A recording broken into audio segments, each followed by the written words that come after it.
Ahora estamos en contacto con Martín Oliva. Martín Oliva es sociólogo, es becario doctoral del CONICET y se encuentra cursando el doctorado de Sociología en la Escuela Interdisciplinaria de Altos Estudios Sociales de la Universidad de San Martín. También se desempeña como docente del área de Sociología del Instituto de Ciencias de la Universidad Nacional de General Sarmiento. Actualmente está investigando sobre la ampliación de la licencia por paternidad y la implementación de políticas de responsabilidad de los cuidados en empresas en el ámbito privado. Eso me pareció tan interesante, pero tan interesante, que realmente hablar con Martín Oliva se hace indispensable. Martín, ¿cómo estás? Buenas noches. ¿Qué tal? Buenas noches. Bien, muy bien, por suerte. Gracias por la invitación. No, por favor, el placer es nuestro. Estás investigando sobre la ampliación de la licencia por paternidad y la aplicación de políticas de corresponsabilidad de los cuidados en el ámbito privado. ¿Qué es lo que querés averiguar exactamente?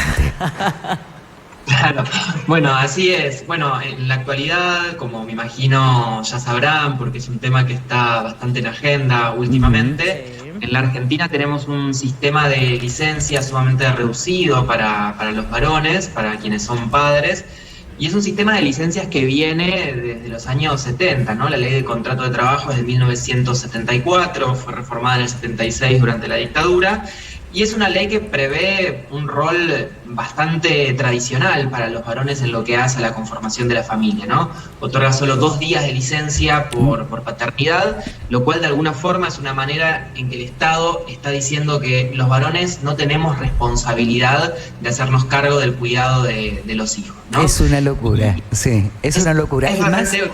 te comento algo, en caso de una cesárea, que es una operación, y que la mujer requiere una atención especial, 2 días no alcanzan para nada, no hay política de cuidado. Mirá, Tana, Martín Victoria te saluda, buenas noches. Acá entramos en un debate súper interesante, porque vos decís en la cesárea, que es como... y en el parto natural también. Y en el parto natural, también. porque se ponen en juego también las prácticas sobre el cuerpo de lo femenino, Martín. Y acá viene una cosa súper interesante que no tiene que ver con el objetivo de estudio de Martín, pero sí es un colateral, que cuando vos te pones a pensar en las prácticas de parto, las episiotomías y demás, implican también puntos, más allá del parto, de que sea un parto vaginal. Entonces implica también un cuidado, no solamente para la mujer, sino también para ese bebé, ¿no?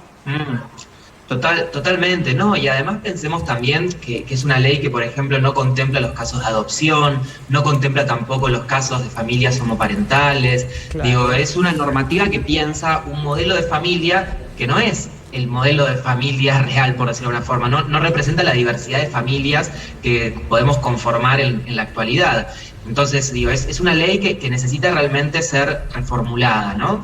Y bueno, un poco lo que yo estoy investigando son iniciativas que empezaron a implementarse en el ámbito privado, donde hay algunas empresas que empezaron a otorgar entre 1 mes y 6 meses de licencias para varones, o que empezaron a implementar lo que llaman licencias igualitarias también, ¿no? Donde en vez de hablar de licencia por paternidad y maternidad, hablan de licencia para cuidador primario, cuidador secundario, o persona gestante y progenitor no gestante, ¿no?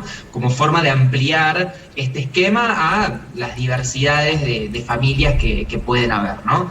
Y a mí puntualmente, bueno, me interesa ver o pensar qué pasa en la práctica de los varones que empiezan a poder tomarse esas licencias, porque históricamente los varones hemos participado en muy menor medida de lo que son las tareas de cuidado, ¿no? Digo, si vemos lo que son las encuestas de uso del tiempo, lo que tiene que ver con la dedicación al trabajo de cuidado, los varones en la actualidad en promedio destinamos la mitad del tiempo que destinan las mujeres a estas tareas, ¿no? Entonces, de alguna forma, lo que me interesa ver es, bueno, ¿qué va cambiando de las prácticas de los varones en la medida que empiecen a existir este tipo de iniciativas? Quiere decir, se hacen la mitad. ¿Les damos nada más que 1 mes y medio en vez de 3 meses? ¿Se te ocurrió pensar eso? Bueno, podría ser una opción, pero digo, lo que me parece interesante de estas iniciativas es que en definitiva es cambiar un modelo cultural, ¿no? ¿Cuáles tienen que ser los roles? Digo, las licencias por sí solas no cambian los hechos, ¿no? No es que por que hayan licencias de ahora en más, los varones van a empezar a dedicar todo ese tiempo al cuidado de sus hijos. Pero al menos da un mensaje, ¿no? Un mensaje que dice, bueno, vos también tenés que hacerte cargo de cuidar, vos también tenés que destinar tiempo para atender a tus hijos, no es solamente responsabilidad de las mujeres. Y desde ese lugar me parece que es un puntapié para empezar a pensar transformaciones sociales y culturales mucho más profundas. ¿Y por qué haces toda tu investigación en el ámbito de empresas privadas solamente? Bueno, ¿El Estado? Bueno, es interesante esa pregunta. En realidad, primero porque en el ámbito estatal, las iniciativas que existieron fueron iniciativas más bien a nivel provincial o municipal, ¿no? Digo, a nivel nacional fueron muy mínimas las iniciativas que se implementaron todavía, lo que es la ley de empleo público, la licencia por paternidad es de 15 días, por ejemplo, con lo cual no es que hay una ampliación muy sustantiva de esas licencias. Y en el ámbito privado me interesaba por el contrapunto de estas iniciativas con la ley de contrato de trabajo, ¿no? Que es algo muy exiguo. Entonces, de alguna forma era querer comparar o querer ver, bueno, si había algo que generaba cambios en el ámbito privado a partir de eso. También hay casos, son menores, de convenios colectivos, ¿no? Donde sindicatos negociaron con empresas ampliación de sus licencias. Pero bueno, son casos bastante contados con los dedos, ¿no? En los que se logró un cambio sustantivo en el régimen de licencias. ¿Y a qué le podés atribuir? ¿Por qué la decisión de ampliar la licencia por paternidad en los casos que pudiste ver de empresas privadas sin convenios? O sea, que haya tomado la empresa esa determinación. ¿Cuál es la motivación? Bueno, también es muy interesante esa pregunta, porque también una de las razones por las que yo me empecé a acercar a este tema es porque en principio me parecía algo como contrafáctico, ¿no? Uno diría, bueno, ¿por qué una empresa de pronto ampliaría la licencia, que supone un costo para esa empresa, ¿no? Porque supone tener que estar pagando un sueldo por 1, 2, 3 o 6 meses, que son los casos que estoy analizando. Y bueno, son empresas muy particulares, ¿no? Son empresas que se dedican más que nada al área de la tecnología, al área que tiene que ver más que nada con los servicios empresariales o que tiene que ver con producción de informática, donde hay una búsqueda muy importante de esas empresas por retener talento, ¿no? Son empresas que están en áreas muy competitivas de la economía y que están buscando siempre conseguir formas de generar que sus trabajadores sean fieles a la empresa, ¿no? Que no busquen otros trabajos. Sí, de fidelizarlos. Entonces, exactamente, tiene que ver con eso, ¿no? Ellos hablan de retención de talentos. Y por otro lado, porque también en estas empresas, que en su gran mayoría son multinacionales y grandes empleadores, también muchas tienen un discurso de responsabilidad social empresaria, ¿no?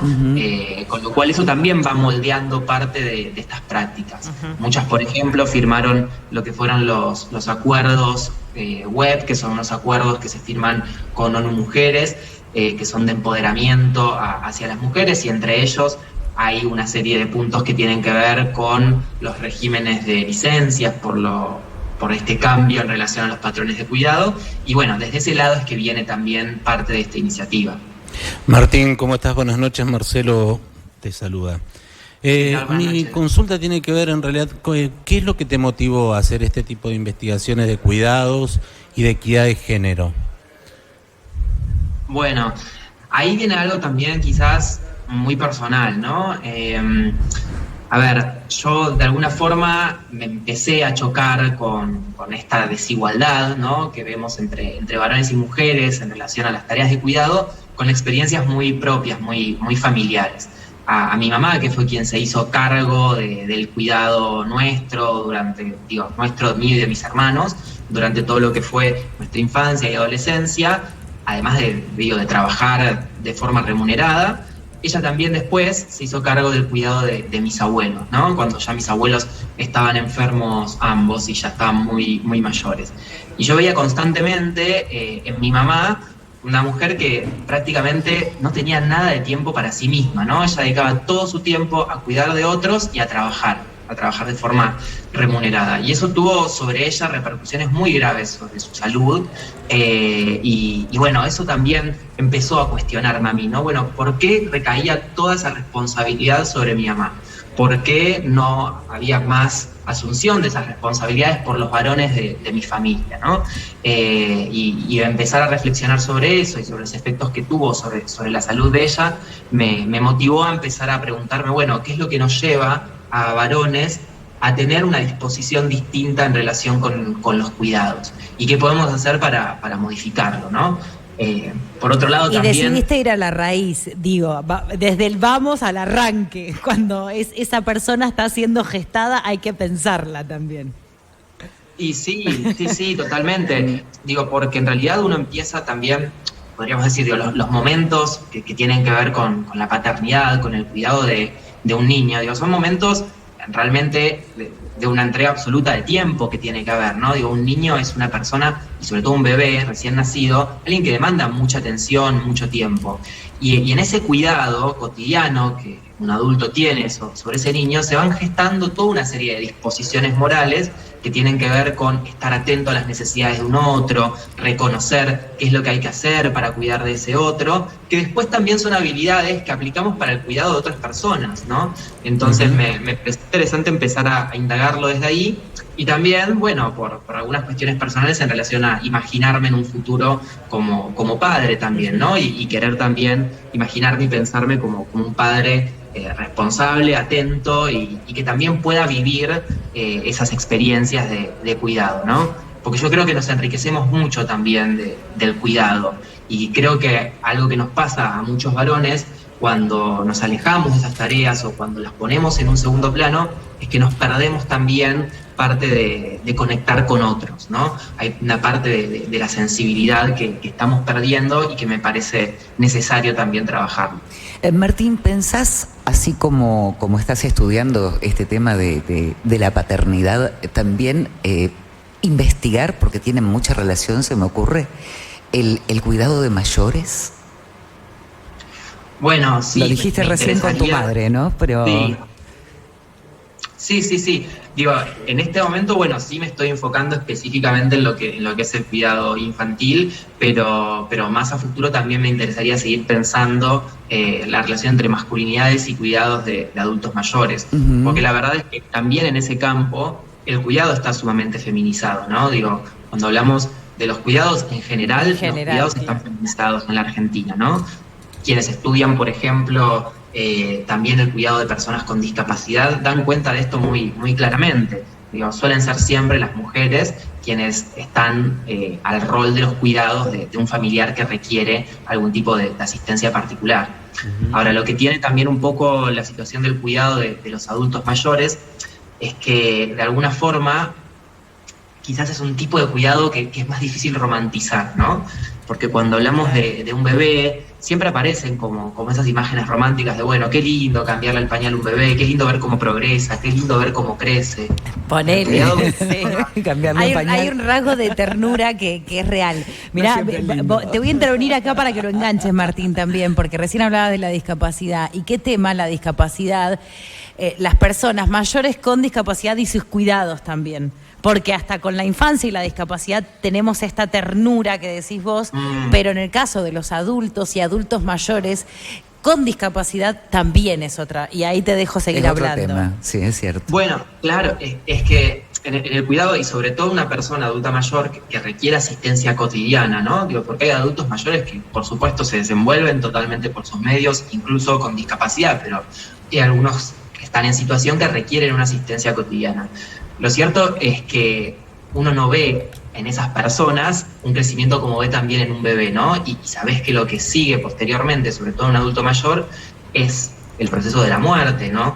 Con lo cual yo creo que ahí es una parte que es más difícil para nuestra cultura y para nosotros romantizar, ¿no? Como si nos pasa con la infancia y como si nos pasa con los bebés. Entonces sí creo que es como clave pensar, bueno, ¿cómo tenemos que imaginarnos los cuidados en la adultez? ¿De qué forma podemos conectar una imagen más positiva de ese acompañamiento a un adulto mayor?